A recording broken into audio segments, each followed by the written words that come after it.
All right, Wayne, this time I'm going to need you to do the scene again, but to scream even more like a little girl. Yeah, sorry, Wayne, it's just not working out. I'm just... This is my movie.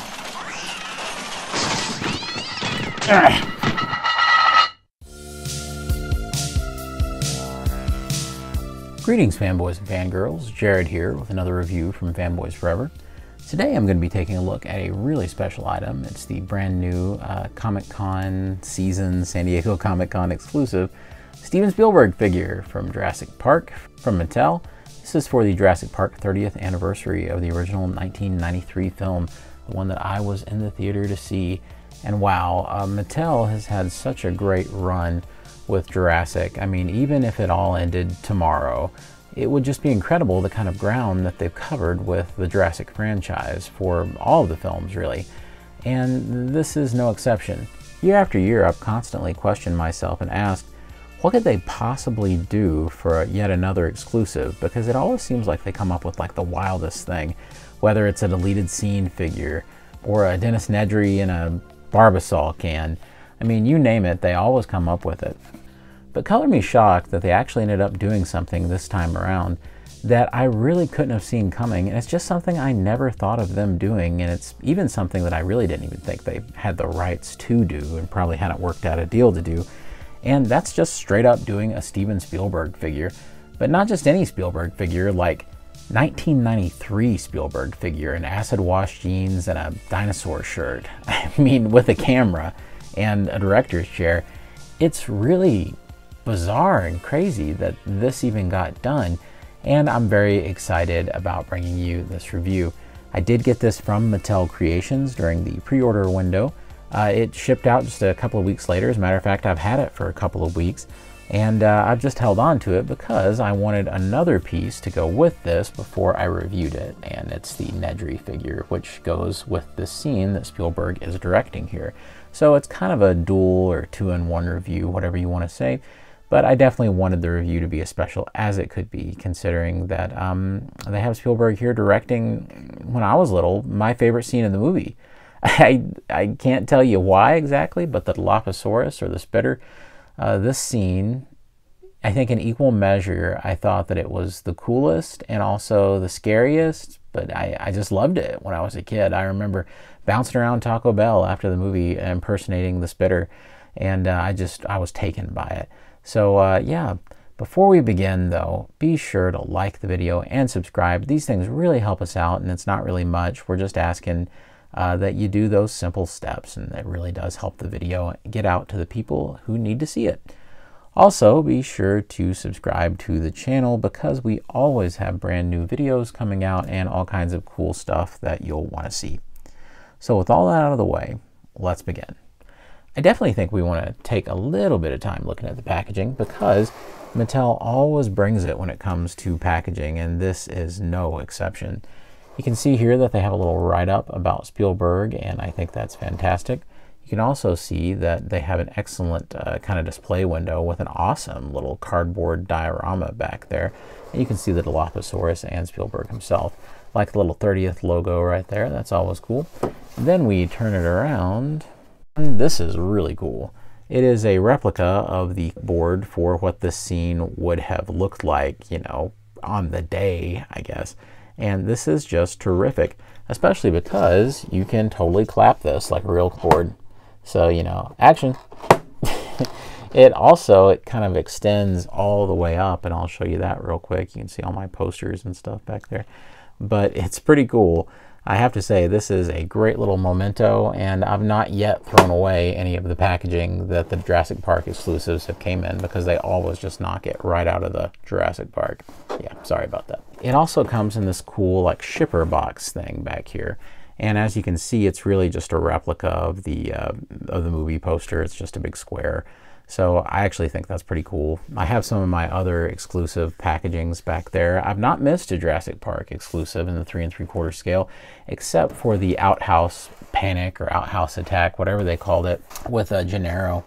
Unfortunately, that sold out way before I could get a hold of it, and I was always really regretful about that, but hopefully they'll release him another way.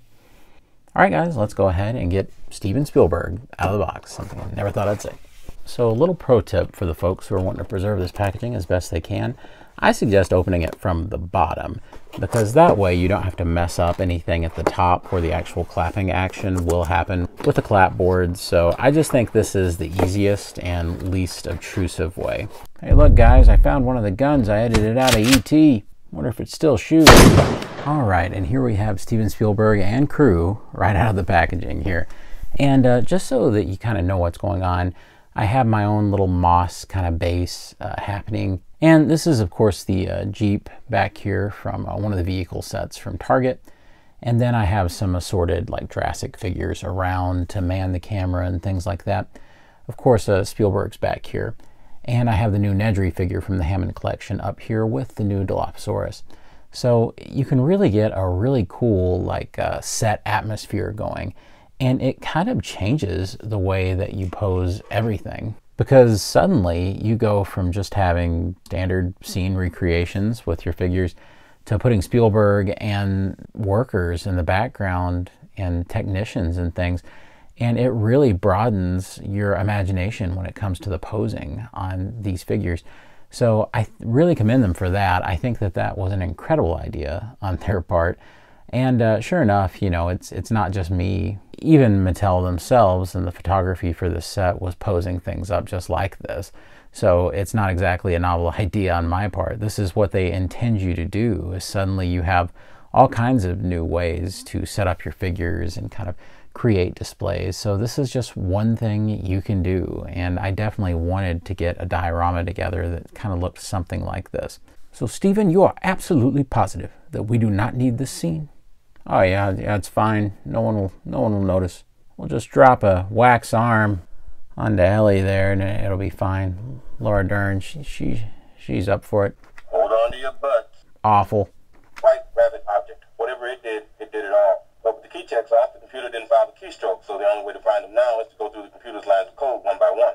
Sam, I'm gonna need you to try that again. This movie's about dinosaurs, not rabbits. Theoretically, yes, but we've never shut down the entire system before. It may not come back on at all. You gotta give the audience some hope there, Sam. No, that's crazy. You're out of your mind. He's absolutely out of his mind. All right, that's it. No death scene for you. Of course, we need to go ahead and check out the set itself. So let's see what you actually do get. Of course, you get the Spielberg figure here. Now, you may be a little surprised already because, as you may or may not have noticed, I have removed the sunglasses, which are indeed completely removable. And to me, that's something that isn't really advertised that much with the set. And that's a real shame because I feel like it looks a lot like Spielberg, especially from this era in his life, especially the cool kind of pop art dinosaur t-shirt and things. I just think that this is a terrific look, and the printing on that is really great. His arms maybe look a little big, but it's the kind of thing that's easily looked over in the scale. I really feel like that they got so much correct, especially Spielberg's kind of wavy mullet-like hair at this time in his career. You could use this same figure to direct scenes from Hook. You know, I love Hook, but you know, apparently Spielberg doesn't that much. Anyway, though, there's just a lot you can do with this, and I think it looks great. I think the only other thing I would have wanted in terms of a look would have been maybe for the baseball cap to have been removable, or I think in 3 3/4 scale especially, you would have had to have just done an alternate head. But I really like how they did this and the likeness that we ended up getting, especially just even the facial expression is neutral enough to kind of be whatever you would need it to be, whether he's, you know, giving direction for a scene, or he's happy, or he's upset about something. It's just in the middle enough to where you could kind of do whatever you needed to do. I also like how they were really careful about the kind of brownish gray that they used. Hair color is just right on. Enjoyable is the color of acid wash there for the jeans. I feel like that is right on. You can look at all kinds of great photography of Spielberg on the set of the movie, and you're going to find that this matches it so well. And not only that, but I think it's really easy to forget just how small that this guy really is. As you can see, he doesn't even quite get to the 4-inch mark because he's a 3 3/4 inch scaled figure. So it's incredible that this amount of detail has been packed in, and I think Mattel did a really great job on just the visual presentation of the thing. Now, speaking of those sunglasses, I should definitely show you those. These are done a lot like the other figures in the line, where it's transparent plastic, but they've like printed on or painted on the black parts of the glasses. So that's something we'll all be familiar with.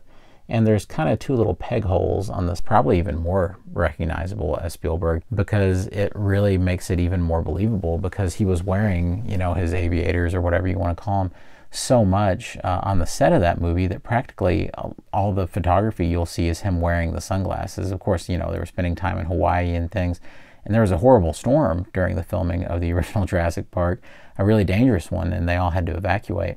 So I just think that that adds to it. So I do like the sunglasses. I definitely wanted to start without them. They were hard to get off the figure the first time. I think they'll be a little easier after that, but I had to end up, you know, like taking like a tiny little object and kind of, you know, prying them off gently. So just be really careful. Well, Harrison, I'm glad that I'm here to be able to direct Indiana Jones 6. Kathy called me. She's offered me the chance to direct. I'm really excited about this opportunity. Plastic surgery has gone well. All right, let's get to filming. It's about Bigfoot. Posability is a little bit up and a pretty good amount of down, but it doesn't hold that well. So you're kind of limited on the head right there. With the waist, you can go side to side. You can do a little bit up and a little bit of down, but again, it's not very intricate or anything. And I'm glad that there isn't a big cut right there in the middle of the chest. It would have ruined the look of the t-shirt, and that's not an articulation point we usually get anyway with these figures. You have plenty of rotation right here, and you can get way over 90 degrees. You can go all the way around at the shoulder. So believe it or not, what you're seeing here is take 2 from a day later after filming the original articulation segment. I thought to myself, wow, those arms seem so limited. There has to be something to it, and my suspicions were proven correct. Check it out. Originally, when I got the figure out of the packaging, I'm almost positive that the arm was turned around like this, meaning that you can't really articulate it because the joint isn't meant to be visible over here. Instead, I actually had to turn the arm around like this to where you can actually see the hinge, and he articulates just as well as any of the others with a little bit over 90. My original take on this, I thought for sure that the arms were just completely useless. So just be aware of that it turns out that I would say there's quite a few of these, not just mine, that come packaged with the arms actually literally backwards on there, to where you have to turn it around yourself, or you will believe that the guy has no arm articulation whatsoever. And now, thanks to that discovery, you can do things like this, and you can be really mad and disappointed in how everyone is working on the set. So just a little addendum. There are some really nice wrist hinges right there, and you can rotate those as well as rotating the arm around as much as that short sleeve kind of shape will allow you to. Down here at the legs, we do have some really good kicking action. So when Spielberg attacks, I don't know, critics or something on the set, he can easily kick them and use his kung fu, as we all know he is wont to do. And then he can, of course, do the splits, because it turns out Spielberg was a gymnast, and that's just a little bit of trivia for you there. And he has some excellent double joints down here at the knees, so he can kick his own butt. And you can see that he does have some really good hinges at his sneakers, and there's a nice rotation there. I'm not necessarily sure. Yeah, I don't think there's like a pivot necessarily. I think it's just a rotation and a hinge. But I mean, you know, what can you say? I think the one thing that I'm missing on this figure is a cut here at the upper thigh, because it would have made things a lot easier to have had him cross his legs.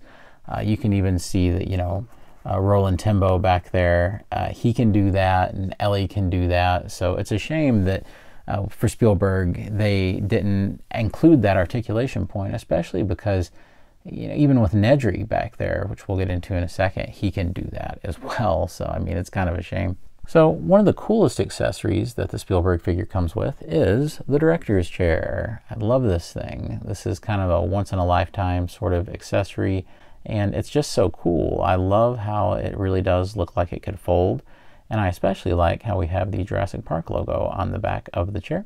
The chair does work well to have him set in. Of course, we just put the legs like this and get the arms up a little bit out of the way.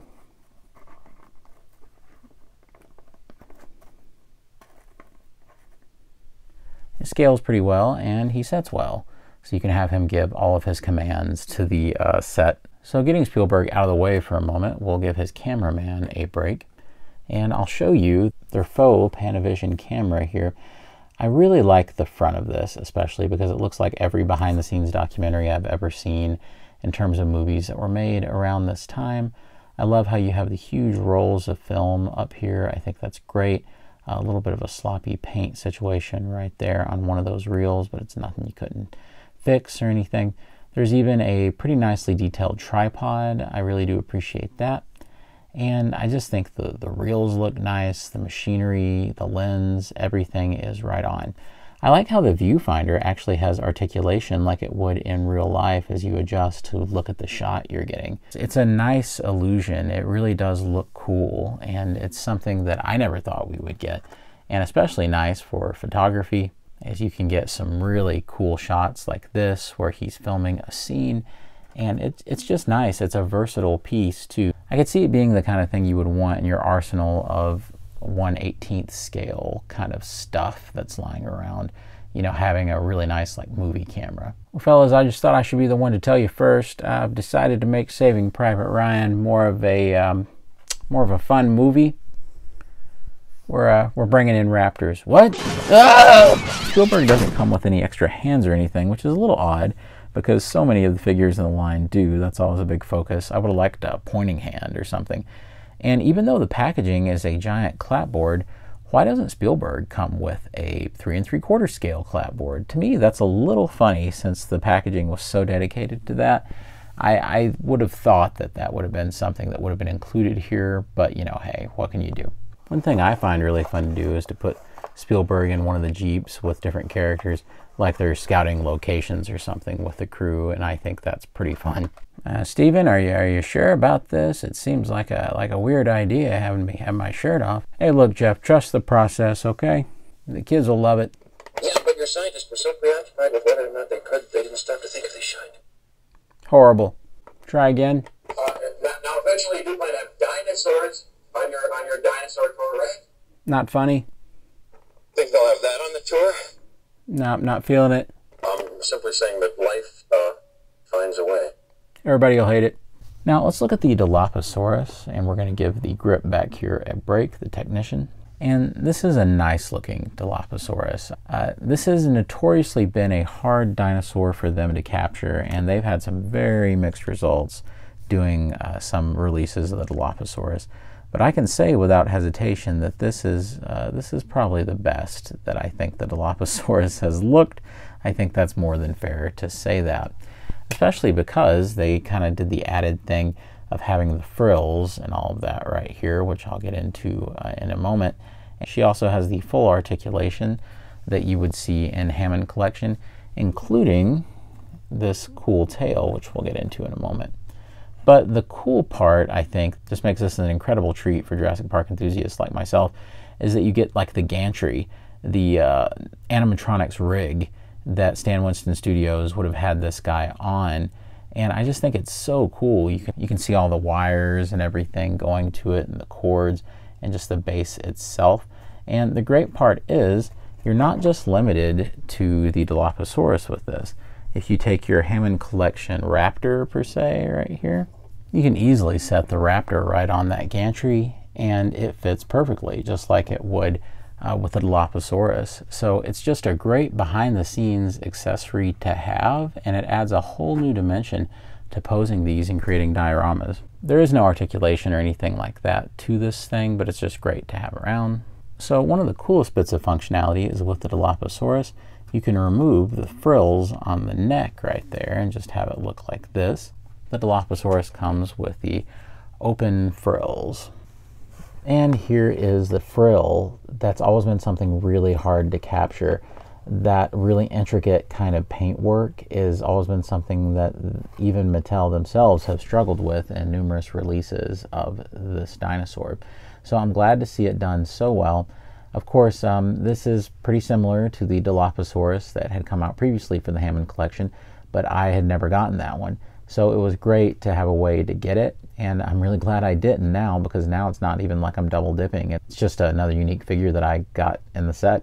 As far as I know, I don't know if there's any paint differences between this and the standard version because I don't have it, but it looked pretty similar to the pictures I found, but who knows. So let's go over articulation really quick.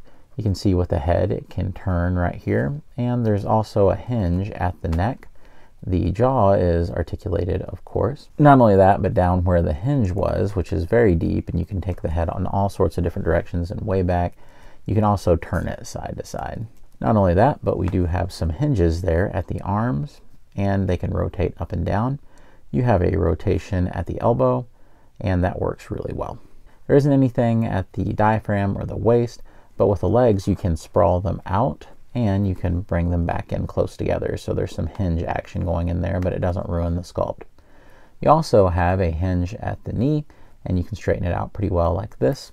You also have a hinge at the ankle, and you can rotate it at the knee and the ankle as well as some ankle rocker pivot. So you can get this dinosaur in just as many kinds of weird poses as you want. And you can pretty well flat foot those, but it's just a matter of getting balance. But we do have the ability just to, of course, take the legs up and down about as much as you want. And with the tail, there's a hinge right here, but thankfully there's also a bendy wire in the rubber. So you can do different things with the tail. Of course, with bendy wires, my rule is I never really push it that far. But I am impressed how seamless the transition is. You would never know that there's two different materials unless you actually touch the figure. But I think that this turned out beautifully. There are going to be segments of this review where you'll notice that the frill piece is upside down on the figure, and that was completely my bad. So if you see that, just look over it. I did have to go back and redo some shots, but you know, if you see it, just know that it looks decent even if it's turned upside down. It's just one of those things I didn't notice until after I filmed the initial review. Basic mold right here, which is a lot smaller, and I know which one seems more movie accurate to me. Definitely this one, even though I think this was a good attempt to do a premium paint job on the more standard basic release.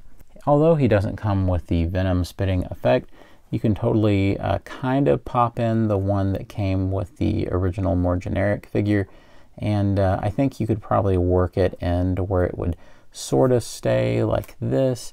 It's not going to be perfect, but you can definitely do something akin to that. Maybe if I did have one complaint for this guy, it might be that to be a Dilophosaurus, the dinosaur does seem a little big, honestly. And I know that putting it on the gantry right there, that base really makes it too big. And that's the thing, it's supposed to go into 3 3/4 figures. So without it, it's a lot more reasonable. Even then, I feel like it's too big. You can see that beside of Nedry here, I mean, even though Nedry's not like a super tall guy or anything, I'm pretty sure that the Dilophosaurus was kind of small in the movie. Your original one right here is probably much more in scale with him. Now, I could be completely wrong on that front. I'm no expert on the scales of the dinosaurs. But just going by memory, that's what it feels like, that it's too big. But it is a great showpiece and has a ton of articulation. We've been friends so long, Stephen. Why would you do this to me? Bad enough, George. Eat lead. No. And since the Dilophosaurus will not play fetch with him, we'll show you the Hammond Collection Nedry. I remember always being sad that I didn't get the Nedry that came in the Target set with the vehicle and things. But I'm glad that I waited, because it turned out that they were just going to downscale the 6-inch figure, and they were going to give us this awesome Hammond Collection one. Basically, he's like the other one, but the sculpt is a little better and a little bit more paint application and some more articulation. And of course, I'm not going to go into the detail that I did with Spielberg, but he has even more articulation than Spielberg did, thanks to the thigh cut right there. So, and look, Nedry can do the splits. Bet you didn't know that. So it's a great figure. I love having this because I already had the one that was exclusive in the Barbasol can where he is wearing the Hawaiian shirt. So it's great to get a Nedry from this iconic scene. As you can see, he does come with the stick that he tried to get the Dilophosaurus to play fetch with. Even cooler, he comes with the Barbasol can, which is, you know, licensed and printed on there, which is fantastic. Even better, you can pull out the embryo container. And just like his unfortunate 6-inch forebear, you can see that Dennis does include the slimed head here, with alternate hands, like, oh God, help. When you think about it, probably one of the more horrifying 3 3/4 scale figures you can get, because this is like acid burning his face, and something that truly terrified me, yet also delighted me as a kid. So yeah, I won't even pretend that I don't love this, because I do. It's one of these cases where I didn't think the 6-inch Nedry figure looked as good as I hoped it would, but having it downscaled into 3 3/4 hides some of its shortcomings, and I think ends up helping it to look better. Either way, he's a cool addition. So you guys sure about this ending credits stinger to put Nedry in some kind of cryo freeze for the sequel? Totally unappreciated in my time. No wonder you're extinct. Hey, shut up. Dodson, we've got Dodson here. Where? Isn't that guy in jail? I'm gonna need more emphasis on the Dodson. Totally unappreciated in my time. You didn't say the magic word. You're fired. I may or may not have directed the Flash Gordon movie from the 80s. I was also brought into the reshoots of the Flash movie to make sure Ezra behaved himself. It worked. Sort of. Wait a minute, what do you mean it worked? Everything's still off. Now eventually you do might have dinosaurs on your dinosaur tour, right? So, in conclusion, this is just such a fun little set. It's definitely one that I suggest you pick up. I'm not really sure if it's available anymore on Mattel Creations. I think I checked a little while back and it was out. And it's just going to be one of those cool novelty things that I doubt we'll ever see again. I'm not sure if there'll ever be another Spielberg action figure. I mean, watch there be, just because I said that. But still, this is an incredible opportunity to own a very specific piece of Spielberg memorabilia. And if you're a big fan of the guy, like most of America is, then I think that you'll really enjoy having it. As you saw with all the goofy fun I've had in this review, there's just a million different ways to display this guy, and just funny stuff that you can do. So there's no reason not to get in on that fun and pick up this set, especially if you want an absolutely terrific Dilophosaurus, which this most assuredly has. And friends, don't forget to subscribe to the channel. That really does help us out and allows our channel to grow. And also like the video, because that helps YouTube to share it out with that blessed algorithm. Also, let me know down below if you want to see me start doing more Jurassic content more regularly. I would of course love to do that, and it's a franchise that I really enjoy. And as always, God bless you and yours. And I'll see you on Fanboys Forever. Fanboy out. Yeah, but your scientists were so preoccupied with whether or not they could, they didn't start to think if they should. See, here I am now by myself, talking to myself. That's chaos there. No, that's crazy. You're out of your mind. He's absolutely out of his mind.